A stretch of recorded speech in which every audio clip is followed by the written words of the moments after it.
Dorian, going off of what you were just saying, that maybe the way out of this problem is Could to... you speak up a little bit? I can't hear you very well. Dorian, Yes. can you hear me now? Yes. It's like the commercial. Great.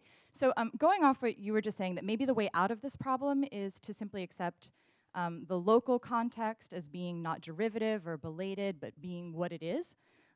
You reminded me of something I read. It's actually stuck with me the past few weeks. The artist Wang Jianwei, who has the show at the Guggenheim now, interview in Art News, said, "The first time I saw work by Matthew Barney, I didn't ask if he was American." And at first I thought that meant he didn't need to ask because it's pretty obvious, right? We'd be hard-pressed to find an artist who's more American maybe than Barney. Jeff Koons. But what he meant was he didn't think to ask. He didn't want to ask if Barney was American. So it seems like there's sort of a double operation that's happening, where on the one hand we want to provide local context so that we can understand the radicality of artists, right? But on the other hand, these artists themselves see that as, as basically excluding them from the mainstream. And I think the reason this is a problem is because the mainstream is not marked as being historical. So it's almost like a double operation needs to happen, where on the one hand, we need to mark Western European modernity as in fact being racial and historical and specific and nationalized. But on the other hand, other artists are trying to overcome that kind of marking. I think most artists would always want to escape that marking. I think what we're talking about is how we approach, how we structure and systematize knowledge, whether it's in academic art history or museum practice. So that's one way of answering. And I think, yeah, I mean, you totally got me. I think my, just off the cuff, well, it's not exactly off the cuff, but, I never really sort of verbalized it, the way out. I think it's a very easy one, but at least to me, that feels like a big step of being able to deal with this dilemma of always being late, always not being authentic, which seemed so insurmountable when you were thinking about, what happened with this early, re-modernists in the late 70s and 80s in China while sitting here. I mean, I just felt like that was so alien. But once you're there and then you're surrounded by that, then, you begin to understand where they're coming from. So I guess, and then and then looking at their works, then I'm thinking about, their local context, their condition of lack and isolation and all of those things, then it has its own logic to it that doesn't have to lean so much on, we're late, we're in the periphery, all those kinds of things.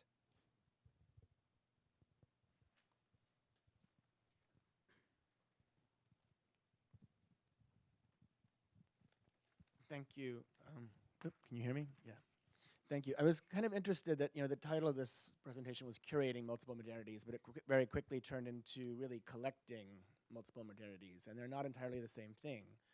And maybe when the Elgin Marbles discussion came up, I mean, I couldn't help thinking of Britain, and I worked at Tate for 11 years, and I think I often used to be concerned as I watched major landmark works being acquired from Lebanon, from Brazil, from Colombia, that we were repeating the same mistake, that we were, effectively taking major works of art from countries that did not yet have a sophisticated collector base to acquire them for their own museums. And at the same time, as Tate Modern became one of the most aggressive institutions to try to be somehow post-colonial and global, at the same time, it was still severed from Tate Britain, which was the local history somehow. And it was a problem that I don't see being resolved anytime soon, although Tate Britain certainly champions other post-colonial perspectives on the history of Britain. But if you think of, Britain's own complex, problematic history with modernity, it was often seen as a very anti-modern country. But I'm just wondering to think through maybe the problematic of the Tate model, which is very different than the museum models, certainly in this city. But the director, when Tate Modern opened, is the same director now running M+. And I just begin to wonder in a digital age when curating doesn't have to be based in a collection or in objects. But we're still parsing out these different histories. There can be a global point of view, but then certainly in London, a British artist in their 20s, for instance, is automatically kept out of the international forum of Tate Modern by their own nationality, if that makes any sense. Just as certain American artists, if they're shown and championed at the Whitney, would be then kept out of a more international discussion at the Guggenheim or MoMA, for instance. But I'm just curious, I guess, maybe ultimately in the digital and how that might be changing the way museums are thinking about their collections, how those collections might take on other lives beyond the immediacy of the objects in their buildings, the specificity of the museum building that Christian referenced. I'm not sure this is a very crystallized question, but yeah, I don't know. It's just some food for thought. Who wants to answer it? I'm not a curator. No, but I was going to say that I think that question also applies to art history. No? No, tell me how. No, I mean, like, I want to hear from you. How does the question apply to art history? But no, tell me how. Well, No, oh, good. You give me a lead. I guess what Stuart is saying is, I mean, I guess, does only institutions that actually physically own objects can construct narratives when those can be available universally and, through digital means. So I guess in that sense, I'm just suggesting that maybe art history could have something to say about that. Am I totally misunderstanding what you were saying? Because I don't want I to guess just... it really comes down to, increasingly you see a lot of museums as the global financial crisis kicks in, having to rely on their collections because insurance rates and the realities of transporting works across the world are becoming inhibiting. So therefore, one can then rely somehow on websites or on other online platforms to construct some of these narratives or histories, which is far apart from the galleries and the value systems that circulate within them. But I do see this sort of weird divide beginning to develop between collecting and curating. Curating can be far more somehow light on its feet than collecting, in a sense. And when you have institutions like Tate Modern or M+, which are not entirely the MoMA model, and they really are kind of, I mean, certainly when Tate Modern opened, I remember people were very confused. Like, was it a MoMA-style museum, or was it more of a Kunsthalle, or what was it? And I think, there are many different models for an art space beyond the collecting museum. And I think some of the newer institutions like M+ are potentially courting many of those models, not just one. Maybe I'll relativize that a little bit, because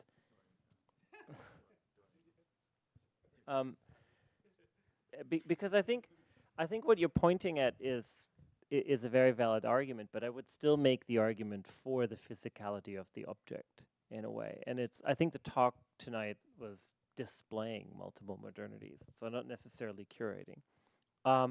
It reminds me of a conversation we had in the Latin American CMAP group in front of Alejandro Otero's, which are sort of these very Mondrian-like gridded paintings from the mid-1950s, but they were highly lacquered. And someone in the group made the argument that in the mid-1950s, Mondrian would be available in Latin America only as reproductions, which were printed on glossy paper in art magazines. So somebody who had never seen a Mondrian in real life might imagine their surfaces to be shiny because the paper on which they were printed was shiny, and hence would make paintings that have a shiny surface, which is precisely a kind of mediated misunderstanding that can only be rectified if you're standing in front of the original object, which is what we do as museums. We, maintain those things. But I think what you're pointing at, and I think what Doryun was trying to prompt Alex, is one of who can claim ownership of a narrative?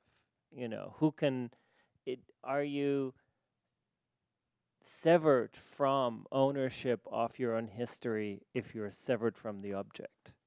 Or does new technology, new ways of kind of re-engaging or reconnecting with those objects empower you to reclaim the history and the narrative? Is that Am I representing you correctly? You know, that's something. I mean, you're absolutely right about. There's all this documentation about Jesus Soto when he first sees a Mondrian, how he was so shocked that there were brushstrokes visible. Right, like he couldn't believe that there was tactility.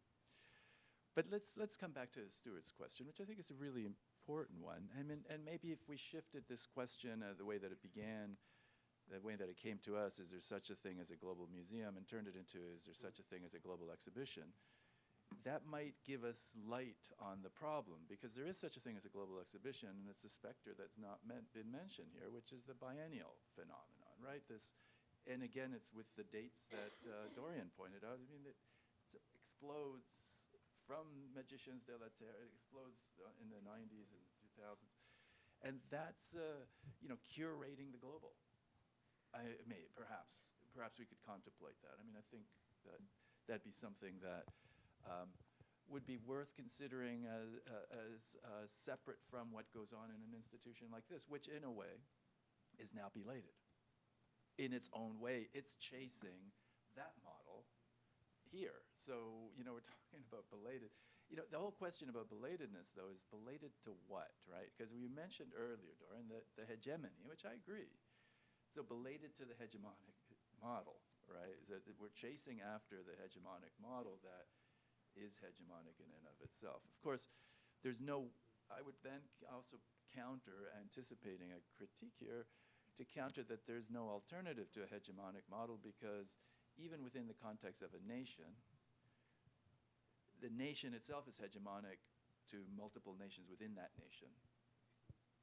Provinces, states, regions, and within those there are also dominant models. So the issue of dominance trickles all the way down. It's just where you're going to stop, what dominant is okay, and which ones aren't. And I think that in this case, we're talking about the dominant of the global, which if in Edelmeyer's time was Catholicism, today it's capitalism, right?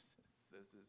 The art of globalization is the art of this era that we're in, which is, I guess, that's just to put it in a pithy phrase, the art of globalization is the art of capitalism, right? Or neoliberalism is, I think, even trendier. Hi. So thank you very much, four of you, for this presentation. And I also thought what Stuart already said, that the title of tonight is Curating Multiple Modernities. And I know that you had also very specific questions to answer, but still, I also have maybe specific questions to Edith, because I had the opportunity to visit the Kashak Museum this spring. And I know very well when you're talking about nationalist government and extremely right-wing government, what are you talking about specifically in the Hungarian context, where I know that many of the peers and colleagues have also lost her job and so on. But I would like to ask you something more specific regarding the museum, because it's a museum that, and sorry, I couldn't help myself to read what is in your statement, and it said, our aim is that the museum step up to be a knowledge location of Kashak researches carried out in the region, and to become a factor in the international research of modernism. So it's more or less what we're talking about.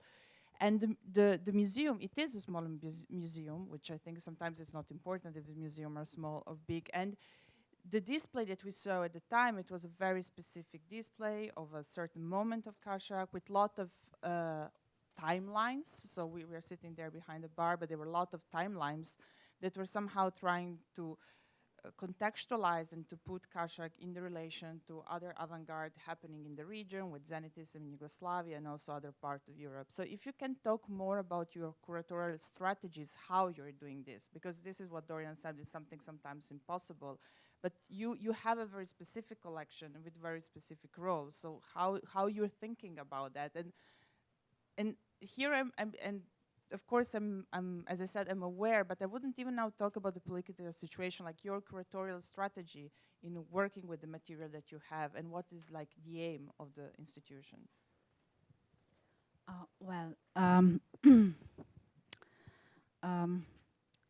modernism and avant-garde thinking in the network.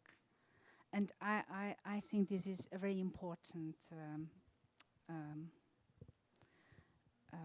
point. And we would like to follow this system, and we are looking for what are our options in this respect.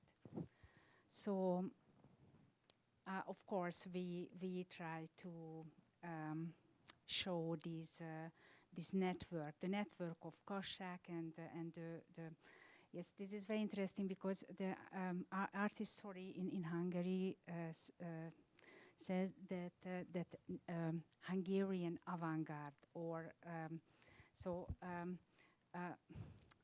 Hungarian and national avant-garde, and this is a contradiction. But so we would like to show the network, and we thinking in this network, and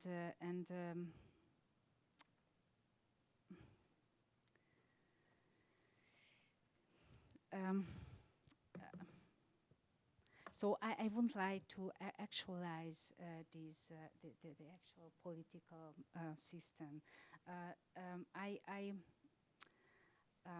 try to show these basics problems, and this is not my problem personally.